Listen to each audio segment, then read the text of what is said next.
देखो यहाँ प्रमाणित किया इस बात को, जब गणेश जी गजानन के रूप में प्रकट हुए तो माता पार्वती ने कहा है, स्वयं भूत भावन भोलेनाथ ने कहा है, चतुरथ्याम त्वं समुत्पन्नो भाद्रे मासि गणेश्वर आसिते च तदा पक्षे चंद्रस्योदयने शुभे। पुत्र गणेश, आज से तुम्हारा नाम गजानन है। क्या नाम है? जोर से कहिए, गजानन। तुम भाद्रपद मास में कृष्ण पक्ष की चतुर्थी तिथि को तुम्हारा प्राकट्य हुआ है। हम लोग गणेश चतुर्थी कहते हैं ना उसे। बोले जिस दिन गणेश चतुर्थी के दिन कोई तुम्हारी पूजा करेगा, मोदक से तुम्हारा भोग लगाएगा, दूरवा से तुम्हारा अर्चन करेगा, उसको मनोवांछित फल मिलेगा। इसलिए मैंने गणेश जी के प्रारंभ की भूमिका में कहा है कि इनका एक नाम है विघ्न हरण, मंगल करण। ये विघ्नों के हरता है और मंगल के करता है। बोलिए श्री गणेश जी महाराज की, श्री गजानन भगवान की जय। ऋषियों ने कहा, महाराज एक बात है हमारे मन में, कम से कम गणेश जी और कार्तिकेय जी का विवाह तो सुना दीजिए। मैंने कथा में कहा है कि शिव महापुराण में शिव जी के चरित्र की कथा है,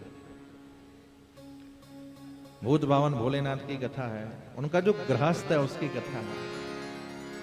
अब पूरे परिवार की कथा चल रही है। कल आप लोगों ने सती की कथा सुनी, फिर पार्वती की सुनी पत्नी की, उसके पहले भूत भावन भोलेनाथ की सुनी कि सृष्टि का विस्तार कैसे हुआ। अब पुत्रों की सुन रहे हैं, गणों की भी कथा है, नंदी भृंगी श्रृंग उन सब की कथा है। उसका नाम ही है शिव चरित्र, जिसमें भूत भावन भोलेनाथ का गृहस्थ जीवन गाया गया। बोले महाराज आपसे प्रार्थना है कि गणेश जी और कार्तिकेय जी का विवाह कैसे हुआ, थोड़ा विस्तार से बता दीजिए। एक समय की बात है ऋषि, जब दोनों पुत्र गणेश और कार्तिकेय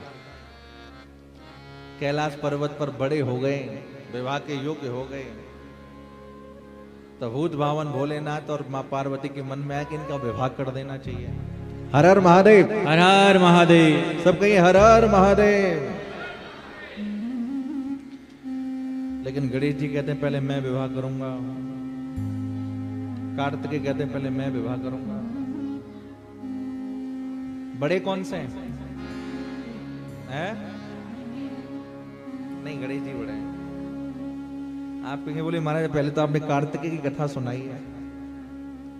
कल्प भेद से कहीं कहीं गणेश जी बड़े हैं और कहीं कहीं कार्तिकेय। किसी कल्प में गणेश जी बड़े हैं और किसी कल्प में कार्तिकेय बड़े हैं। गणेश जी कहते पहले हम विवाह करेंगे, कार्तिकेय कहते पहले नहीं हम विवाह करेंगे। दोनों में होड़ लग गई है और दोनों पहुंच गए दोनों के पास, माता पार्वती और भोलेनाथ के पास। जाके प्रणाम किया, बोले भगवान आप बताइए हम दोनों में विवाह पहले किसका होगा। विवाह योग्यौ संजातौ सुताविति च तावुभौ विवाश्च कथं कार्यं पुत्रयोरुभयो शुभम। बोले तुम दोनों ही विवाह के योग्य हो गए हो, तुम दोनों का ही विवाह होगा, लेकिन पहले परीक्षा होगी। परीक्षा क्या होगी? जो पहले पृथ्वी की परिक्रमा लगा करके आएगा, जो पहले आ जाएगा उसका विवाह पहले हो जाएगा। कार्तिकेय ने कहा ठीक है हम अभी लगा करके आते हैं। लेकिन गणेश जी हैं लंबोदर। लंबोदर समझते हैं? लंबोदर का मतलब, आजकल लंबोदर लोग बहुत दिख जाएंगे आपको। लंबा है उदर जिसका, वो है उदर माने पेट। अच्छा, जिसका पेट हो उसको केदारनाथ पे चढ़ने में भी बड़ी परेशानी है। हल्का फुल्का आदमी तो भाई खच्चर पे भी बैठ, आजकल तो वेट कर लेते हैं। हम लोग गए थे हमारे भक्तूलाल जी के साथ में केदारनाथ ऊपर, अब जैसे ही वहां पहुंचे फाटा में हेलीपैड पे, तो हम दोनों को देखते ही वेट होगा जी पहले। अच्छा इनको देख के तो नहीं कहा, मुझे देख के बोला। तो मैं समझ गया, अच्छा अब जो बेड कुछ उनको बड़ा हुआ लगता है तो फिर उसको उनको देना पड़ता है, उसके हिसाब से आप ऊपर जाओगे। यही हाल पालकी वालों का, यही हाल खच्चर वालों का है। और अगर आदमी इस पर बैठ के नहीं जाए तो अपना वजन लेके ढो। अब जिसका वजन बढ़ा हुआ है तो उसको चढ़ने में बड़ी दिक्कत है। गणेश जी ने मन में सोचा कि हम इतनी जल्दी परिक्रमा लगा के कहां आ पाएंगे, पूरी पृथ्वी की लगानी है, छोटी मोटी हो तो कोई बात भी नहीं है। चलो कुछ विचार करते हैं। कार्तिक ने तुरंत निर्णय कर लिया, तुरंत पृथ्वी की परिक्रमा के लिए निकल पड़े। और बेचारे बाल गणेश, अब तक तो बाल थे पर अब युवा गणेश हो गए हैं, कैलाश पर्वत पर बैठे हैं, मन में कुछ कुछ सोच रहे हैं, क्या करें क्या नहीं करें, क्या करें क्या नहीं करें, क्या करें। उसी समय उनके मन में विचार आया, तुरंत उन्होंने स्नान किया, स्नान करके संध्या वंदन किया। और स्नान करके संध्या वंदन करने के बाद भोलेनाथ और माता पार्वती के पास आए, उनको बिठाया।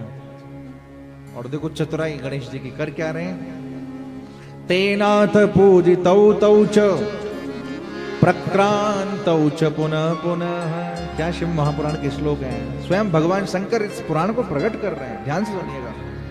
तेनाथ पूजितौ तौ च प्रक्रांतौ च पुनः पुनः एवं च कृतवान् सप्त प्रणामास्तु तथैव सः। दोनों को बिठाया और धीरे धीरे गणेश जी परिक्रमा लगा रहे हैं। किसकी किसकी लगा रहे हैं, भोलेनाथ और पार्वती की। और बोल क्या रहे हैं, ओम नमः शिवाय ओम नमः शिवाय ओम नमः शिवाय। एक परिक्रमा लगाई ओम नमः शिवाय, दो परिक्रमा लगाई ओम नमः शिवाय, तीन परिक्रमा लगाई ओम नमः शिवाय, चार लगाई, 5 6 7 सप्त परिक्रमा। और 7 परिक्रमा लगा करके हाथ जोड़ करके खड़े हो गए और प्रणाम किया साष्टांग लेट करके।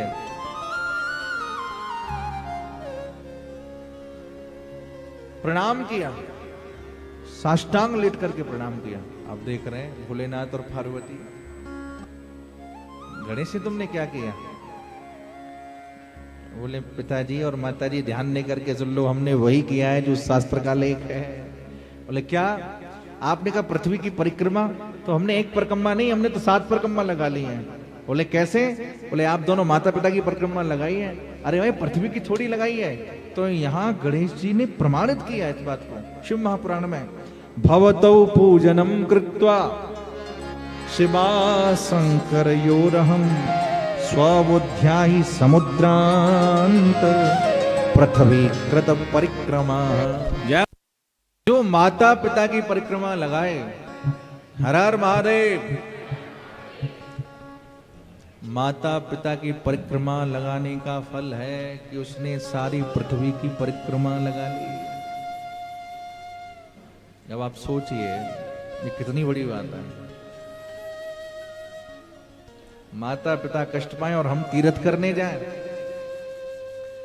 अरे तीर्थ तो वही बैठे हैं भैया।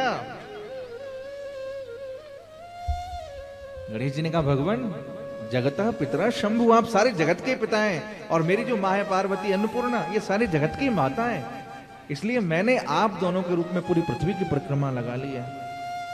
कभी कभी जब बल काम नहीं करे ना, तो बुद्धि के बल से चलना चाहिए। आपने देखा होगा कभी कभी बहुत सारे गेम ऐसे होते हैं जिसमें छोटे छोटे बच्चे खेलते भी हैं, खरगोश और कछुआ की दौड़। आजकल बहुत सारे ऐसे गेम भी चलते हैं, एक लाइन में खरगोश भाग रहा है, एक लाइन में कछुआ भाग रहा है। अच्छा खरगोश भागता है तो उसके सामने कुछ पटक देते हैं, उसमें खाने पीने में लग जाता है। कछुआ धीरे धीरे चलता ही रहता है, दूरी ज्यादा नहीं है, खरगोश 1 सेकंड में पार कर जाएगा, लेकिन बीच में कहीं अटक गया। और कछुआ वो अटका नहीं है, वो चल रहा है। इसलिए जो हमेशा चलता रहे, चाहे चाल मंदी हो, लेकिन चलते रहोगे तो मंजिल तक पहुंच जाओगे। और कहीं अटक गए तो रह जाओगे। एक और बात, क्या जिंदगी के सफर में किसी को मंजिलें मिलती हैं? हैं? हर हर महादेव, हर हर महादेव। जोर से कहिए। क्या जिंदगी के सफर में किसी को मंजिलें मिलती हैं? नहीं मिलती, कभी नहीं मिलती। कोई व्यक्ति ये नहीं कह सकता कि हाँ मैं संतुष्ट हूं। कुछ कुछ योजनाओं में लगा रहता है, ये होनी भी चाहिए योजना, नहीं होंगी तो करेगा क्या।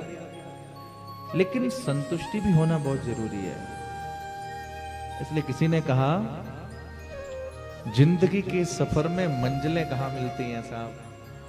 मंजिलें तो वही हैं जहां ख्वाहिशें थम जाएं, जहां इच्छाएं रुक जाएं, जहां तमन्नाएं रुक जाएं, जहां कामनाएं रुक जाएं। इसलिए चरई वेती चलते तो रहो, लेकिन क्रम से, शॉर्टकट मत करिए। ये लाइफ का खेल बड़ा विचित्र है। जो शॉर्टकट में जाने की कोशिश करता है ना और उछल के ऊपर चढ़ता है, वो उछल के नीचे भी गिरता है। इसलिए धीरे धीरे रे मना, धीरे सब कछु होए, और पानी सींचे 100 गुना पर ऋतु आए फल होए। जब तक ऋतु नहीं आती ना तब तक फल नहीं लग सकता, चाहे उसमें आप 100 घड़े पानी डाल दो। उसी प्रकार धीरे धीरे, जब बल का प्रयोग ना हो तो पर बुद्धि का प्रयोग करना चाहिए, जो गणेश जी ने किया। और मुझे तो लगता है कि बल का प्रयोग तो करना ही नहीं चाहिए, बुद्धि का ही प्रयोग करना चाहिए जब तक हो। गणेश जी ने किया।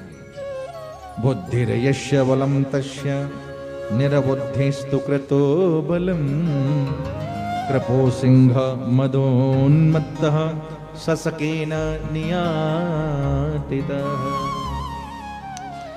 गणेश जी ने कहा आप ही तो माता पिता है, मैंने आपकी परिक्रमा लगा ली, पूरे जगत की, पूरी पृथ्वी की 7 परिक्रमा लगा ली है महाराज। भोलेनाथ ने, पार्वती ने कहा पुत्र तुम सही कहते हो, इसलिए अब पहले आपका ही विवाह होगा। और भूत भावन भोलेनाथ ने और माता पार्वती ने पहले गणेश जी का विवाह किया। और गणेश जी का विवाह किससे किया? क्या नाम है? रिद्धि सिद्धि नहीं है, सिद्धि और बुद्धि है। सिद्धि और बुद्धि, जो शिव महापुराण का प्रमाण है, सिद्धि और बुद्धि। और ये किसकी पुत्री हैं? ये विश्वरूप नामक प्रजापति, उनकी पुत्री हैं। एक का नाम है सिद्धि और एक का नाम है बुद्धि। बड़े धूमधाम के साथ में गणेश जी का विवाह संपन्न हुआ और इनके 2 पुत्र हुए हैं। 2 पुत्र कौन कौन से? शुभ और लाभ। शिव महापुराण में उसको क्षेम और लाभ भी कहा गया है, शुभ और लाभ भी कहा गया। बड़े धूमधाम से विवाह संपन्न हुआ। लेकिन जो कार्तिक की परिक्रमा लगा रहे थे पृथ्वी की, उनका क्या हुआ? ऋषियों ने कहा सूत जी से, बोले उनका क्या हुआ जो गए परिक्रमा लगाने? बोले बड़ी त्वरित गति से परिक्रमा लगा रहे थे। इन सब मामलों में नारद जी सबसे आगे आते हैं। अब जितनी परिक्रमा लगा रहे हैं उनसे भी कहीं ज्यादा स्पीड में नारद जी उनके पास पहुंच गए। बोले तुम ये क्या कर रहे हो? तुम तो यहाँ परिक्रमा लगाने में लगे हुए हो और वहां तो गणेश जी का विवाह हो गया। बोले कैसे? सारी गाथा कह सुनाई है। और आकर के जैसे कार्तिकेय परिक्रमा को छोड़ करके कैलाश पर्वत पर आए हैं, आकर के जैसे ही देखा है कि गणेश जी का विवाह सुसंपन्न हो गया है, तो यहाँ कार्तिकेय बड़े नाराज हुए जगदम्बा पार्वती से और भोलेनाथ से। और पता है आकर के क्या कहा?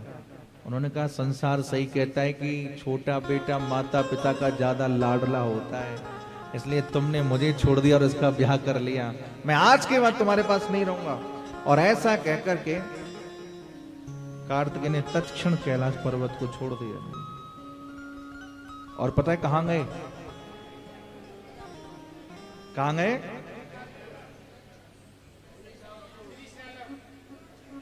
श्री शैलम तो बाद में हुआ है, प्राचीन नाम उसका है क्रौंच पर्वत।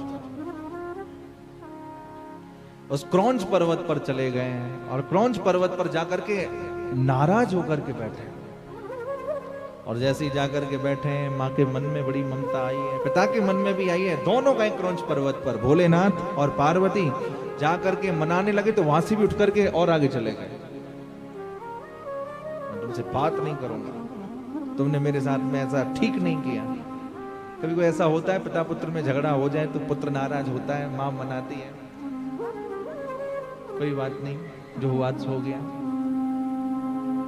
शिव और पार्वती ने खूब मनाने का प्रयास किया, लेकिन जब नहीं माने तो शिव और पार्वती एक रूप से वहीं विराजमान हो गए, श्रीशैल में मल्लिकार्जुन के रूप में। मल्लिका माने पार्वती और अर्जुन माने भगवान शिव, जिसकी कथा हम लोग द्वादश ज्योतिर्लिंग की कथा आएगी परसों, तब हम लोग उसका विस्तार से श्रवण करेंगे। तो मल्लिकार्जुन के रूप में भगवान शंकर आज भी उस स्थान पर विराजे हुए हैं। वहां से 3 योजन की दूरी पर कार्तिक जाकर के बैठे हैं। तो महादेव ने मन में विचार किया कि हर अमावस्या के दिन मैं अपने पुत्र से मिलने के लिए वहां जाऊंगा। और पार्वती ने मन में विचार किया कि जिस दिन पूर्णमासी होगी उस दिन मैं अपने पुत्र से मिलने के लिए जाऊंगा। तो कार्तिकेय और माता पार्वती और भूत भावन भोलेनाथ का परस्पर में सुंदर संवाद हुआ है। गणेश जी महाराज का आज प्रादुर्भाव भी है और गणेश जी महाराज का आज विवाह भी है। अच्छा, कार्तिकेय जी गणेश जी के विवाह में रहे नहीं, रिद्धि सिद्धि दुल्हनिया बनी है, गणपत दूल्हा बने हैं, बड़े धूमधाम से कैलाश पर्वत पर गणेश जी का विवाह संपन्न हुआ है। आइए 2 मिनट गणेश जी को प्रणाम कर लेते हैं।